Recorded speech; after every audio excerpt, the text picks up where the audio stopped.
စွာဖျက်ခင်ရဲ့ကျွန်တော်ချီးမွမ်းပါတယ်ချစ်ရတဲ့မိသားစုတွေနဲ့ပြန်လည်တွေ့ဆုံခွင့်ပေးတဲ့ဖျက်ရှင်နာမှာပုံကြီးပါစေဒီနေ့သိချစ်ရတဲ့မိသားစုတွေကိုဖခင်ကျွန်တော်ပြောတဲ့စကားလုံးလေးတွေဖခင်ကျွန်တော်ပြောတဲ့အရာလေးတွေเนาะနှုတ်ပတ်တော်နဲ့အရောက်စတိုင်းကိုမျှဝေချင်ပါတယ်နော်ဒီရနဲ့ပတ်သက်ပြီးမှလူရယ်လို့ဖြစ်လာလို့ရှိရင်တချို့သောသူတွေကနော်မိဆုံဖဆုံနဲ့နော်မိခင်ရဲ့ချစ်ချင်းမေတ္တာအောက်မှာနော်ကြီးပြင်းခဲ့ရတဲ့သူတွေရှိသလိုတချို့သောသူတွေကနော်ဖခင်တယောက်ကိုပဲဖခင်တယောက်ကပဲနော်ကျွန်တော်တို့အရောက်စီတိုင်းကိုဖခင်နေရရောမိခင်နေရရောချစ်ချင်းနဲ့ချစ်ပြီးမှပြည့်စုံပြည့်ထောင်ခဲ့တဲ့သူတွေရှိသလိုတချို့သောသူတွေကနော်တကယ်ပဲ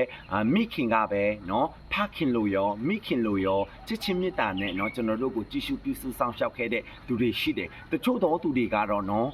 မိခင်ရောဖခင်ရောရှိရသားနဲ့ကိုတွေကိုမလူချင်လို့အချင်းတွေမျိုးမျိုးကြောင်းကြောင်းနဲ့နော်သူတို့ရဲ့တွေးသားရင်းချကိုမလူချင်လို့နော်စွန့်ပစ်ချင်းခံရတဲ့နော်တာသမီတွေရှိတယ်အဲ့ဒီအရာမျိုးတွေကိုနော်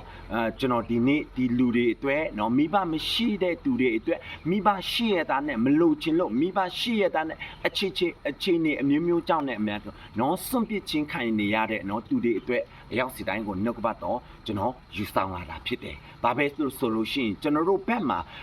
လူတွေတူတယောက်မှမရှိတော့ညာလဲတင်းနေကျွန်ုပ်ကိုနော်နေ့ရက်စင်တိုင်းမှာလက်လန်းကန်းကျုပ်ဆူနေတဲ့သူတယောက်ရှိတယ်။အဲ့ဒါကတော့ဘာလို့လဲနော်အရောက်စတိုင်းကျွန်တော်ကြည့်ရအောင်ဒီရာလေးကတော့နော်ဒီရာလေးကတော့ဗာလဲဆိုလို့ရှိရင်နော်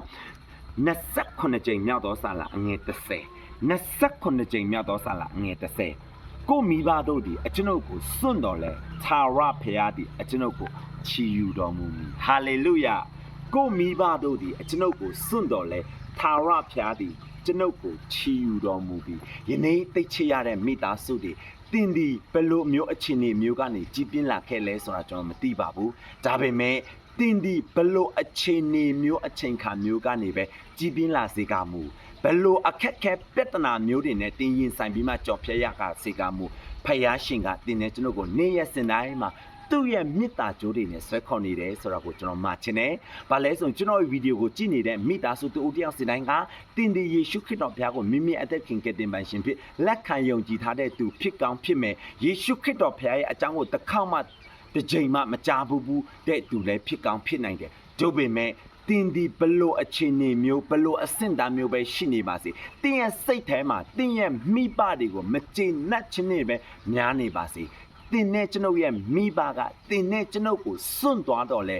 သာရဖျားမှုကတင်းနဲ့ကျွန်ုပ်ကိုဘယ်တော့ခါမှမစွန့်ဘူးသူ့ရဲ့လက်တော်ကတင်းနဲ့ကျွန်ုပ်ကိုအမြဲတမ်းချီယူနေတယ်အမြဲတမ်းကြွယ်ကနေတယ်အမြဲတမ်းစောင့်ရှောက်နေတယ်ရှောက်ပေးလို့ပဲတင်းနဲ့ကျွန်ုပ်ဒီယနေ့ချိန်ဒီအချိန်အရွယ်ထိကြီးပြင်းလာခဲ့ရတာမဟုတ်ဘူးလားဒါကြောင့်မို့မိသားစုတူတယောက်စီတိုင်းတင်းနဲ့ကျွန်ုပ်ရဲ့အသက်တာမှာဘလို့ပဲဖြစ်နေပါစေဖယားရှင်ကတင်းကိုမစွန့်ဘူးတင်းကိုမပစ်ထားဘူးတင်းကိုနေ့ရက်စင်တိုင်းမှာသူ့ရဲ့မဆခြင်းလက်တော်နဲ့စောင့်မနေတယ်ဆိုတဲ့အရာကိုနော်နှုတ်ကပတ်တော်နဲ့ကျွန်တော်ပြောချင်တယ်ဒီအရာနဲ့ပတ်သက်ပြီးမှနှုတ်ကပတ်တော်ချက်ကိုကျွန်တော်တွားချင်တယ်ဒီအရာကတော့နော်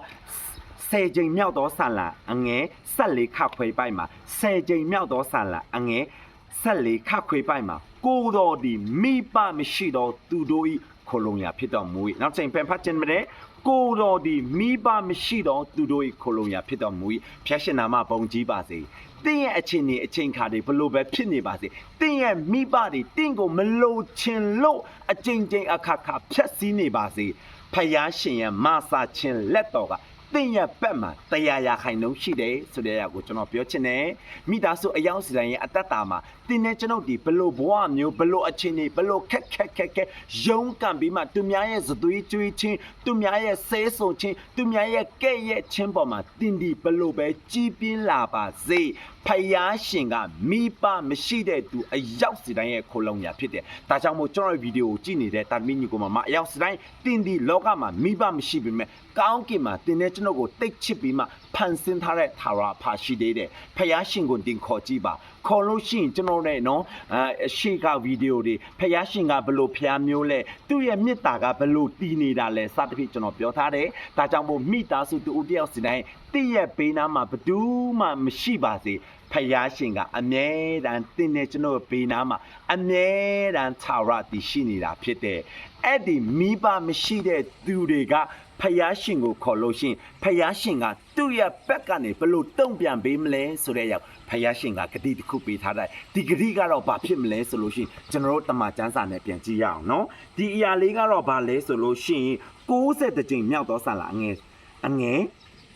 15 90ကြိမ်မြောက်သောဆန်လာအငယ်15မှာပေါ်ပြောထားလဲဆိုလို့ရှင်သူဒီငါ့ကိုခေါ်တော့အခါငါထုံးမိဒုက္ခခံရတော့အခါသူ့ပတ်မှငါနေ၍ချမ်းသာပေးမိသူဤ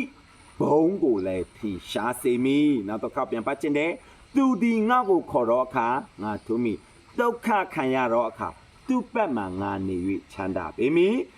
သူဤဘုံကိုလည်းထင်ရှားစေမိဟာလေလုယာကျင့်နာဆရာဝမ်းမြောက်ဆရာတွေပဲနော်တင်းနဲ့ကျွန်ုပ်ဘက်မှာလက်ရှိလောကမှာမိဘမရှိရင်တောင်မှဖယားရှင်ကိုတင်ခေါ်လိုက်တဲ့အခါမှာဖယားရှင်ကတင်းရဲ့ခေါ်တန်းကိုပေတော့ခါမှာလွတ်မသွားဘဲနဲ့ဖယားရှင်ကိုခေါ်လိုက်တဲ့အခါမှာဖယားရှင်ကထူပေးမယ်ဖယားရှင်ကတင်းနဲ့ကျွန်ုပ်ဒုက္ခခံရတဲ့အခါမှာနော်တင်းကိုမဆပေးမယ်ပြောလိုက်မယ်